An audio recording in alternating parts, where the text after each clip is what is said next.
do not have any evidence at this point to confirm that's what occurred. For that reason, the ground search for Summer continues. It's possible that she wandered off and is lost and afraid. Sheriff Ronnie Lawson is going to talk more about what we need from property owners at this point. Sheriff? Thank you. First of all, I want to let everyone know that what a big asset that Mount Carmel Baptist Church has been to us. They've opened their doors, their church, their fellowship hall, their land.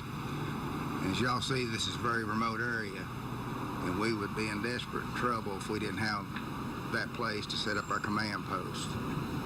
With that said, we use every available resource that we have, and today I want to use you all.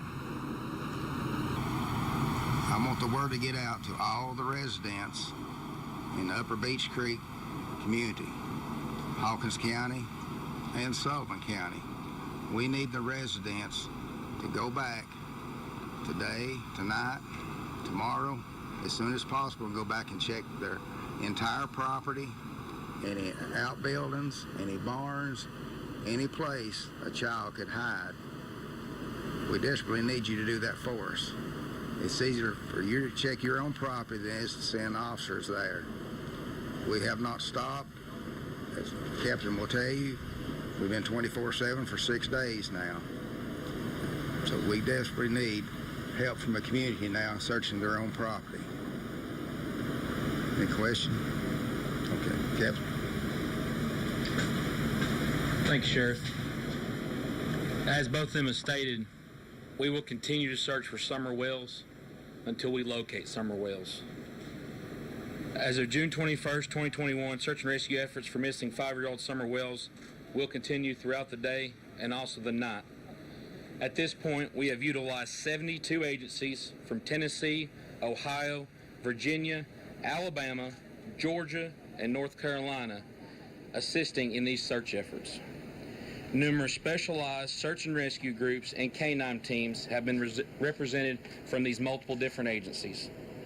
To date, we have estimated approximately 2,400 acres have been searched since Tuesday night when she was reported missing. The rugged mountainous terrain continues to cause problems and slow the search operations at times. The search will continue Tuesday morning into Wednesday morning. An updated release will be issued as new information becomes available. And as stated before, if anyone has any information on the disappearance of Summer Wells, please contact Hawkins County Sheriff's Department and our 1-800 TBI fine. Thank you. We'll open it up for a few questions at this time. Just wondering, has Summer ever wandered off before? According to family members, it's not common for her to wander off. Saturday, there was a pretty extensive search into the evening. Can you elaborate on what that tip was and why there was such a large presence for crews to come back out? Anytime we have information that could potentially lead us to locating Summer, we're going to use all resources. Crews were in the area following up on a lead. Unfortunately, Summer's still missing. How is the changing weather impacting your search? Sure, that's a great question. Captain Coop, can you explain? So the projected forecast here for the next 24 to 48 hours will change our approach. It will not change our aggressive approach. The only thing that this will change, it will change maybe what terrain we approach at this time.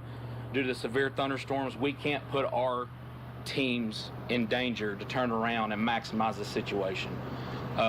We are monitoring weather 24 hours a day, 7 days a week with live weather updates. We are also utilizing the National Weather Service, who calls us on a routine basis. If there's any type of weather that's approaching our immediate area, they have been more than helpful with notifying us in a very timely manner to allow us to know to where we can plan on how we're going to approach these areas.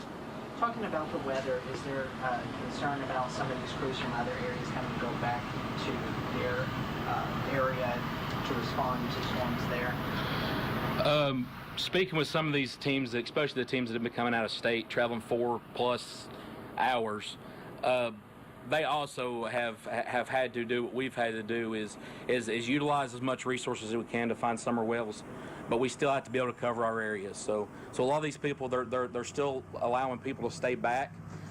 When these crews from out of town then return, they'll swap out. Those crews will then monitor their areas and send us fresh crews, and we are doing the same thing for our resources here locally. Do we know when the active search will potentially turn into a recovery mode instead of a potential rescue mode? Let's elaborate on that. We will address that at some point, but right now our focus remains on finding Summer. We're using all resources as of today, and we want that to be the focus right now. This is a question more for maybe Leslie and Sheriff Lawson. You just mentioned that you had used some surveillance video, things that you had asked for earlier in the week. Can you elaborate what you saw in that surveillance video and how that might have helped you? Well, as you know, and you guys helped us get the word out, we asked residents to let us know if they had surveillance cameras around their home or trail cameras. Residents have reached out. We've reviewed those photos and video, and if we identified a vehicle in the video, we would identify the driver and then speak with the driver to interview them to see if they had any information. How long, when someone typically goes missing, how long does it take to find? Is this exceptionally long? Every case is different. It's a case-by-case situation. On day 6 now, for maybe the folks that are out there in the field, how are you keeping, I guess, morale and spirits high? How are, I'm sure folks are tired. They've been out here tirelessly for days on end now. How are you kind of keeping folks engaged and spirits up? Ultimately, the people that's involved with the search operations, we all have the same outlook. We will not quit until we find Summer Wells. So these guys have spent countless hours, day in, day out, nighttime.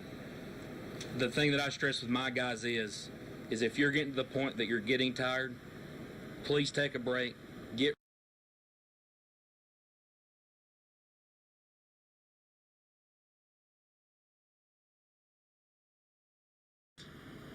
we keep each other's spirits up. It's all a team effort. And to elaborate on it, a lot of times you guys being up here, you start seeing a lot of people leave at the evening time.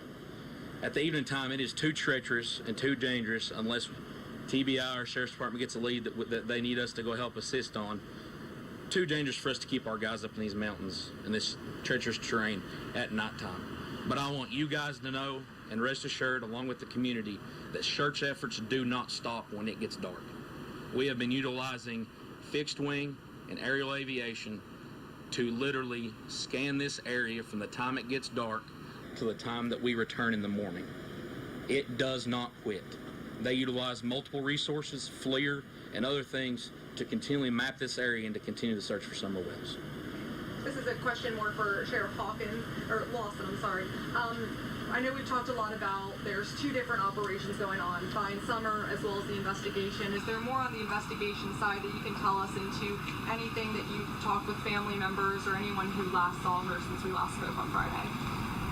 We've interviewed so many people in the community on the road, and we're still jointly working with TBI and the FBI, and everything is really going real well. We cover each other's tracks, go back and re-interview, and like Captain said, and Leslie, we're not going to stop till we find Summer. How is her family doing? I mean, this is going into day 7. Tomorrow will be day 7 since their child has gone missing and no leads in this massive search operation. How is her family holding up? Have you spoken with her parents? How are they doing? We've spoken with her parents. I can't speak for them. They spoke with you. They're being cooperative. Of course, they're upset. So we continue to keep them updated and do whatever possible we can to find Summer. And we just ask everyone in the community, especially those of you who have any tidbit of information that you haven't shared, to please come forward. Her family asks that as well. And last week you also talked a little bit about speculation and social media rumors. Has that continued to get worse over the weekend, and has that continued to maybe even cause hindrances? Sure, it's always a battle. We ask residents with credible information to call 1-800-TBI-FIND and submit tips through that avenue. We find that we're receiving a lot of tips that is a screenshot from Facebook. It's an opinion or speculation. That's not a credible tip. and it just bogs down the system, as I've mentioned before. So please only share credible information. Someone's opinion or idea on Facebook is not a credible tip. Did you have a question? I was going to ask. Okay. Has the family been ruled out? I know they said that they understood you investigating them and interviewing them. Have they been ruled out at this time, or still working? As we've said time and time again, the circumstances leading to Summer's disappearance are very much under investigation. And at this time, we continue to explore all possibilities. Okay, thanks for coming, guys. We appreciate the continuing coverage. We appreciate the community and all their support. And again, I can't stress enough, anyone with information is asked to call 1-800-TBI-FIND. Thank you.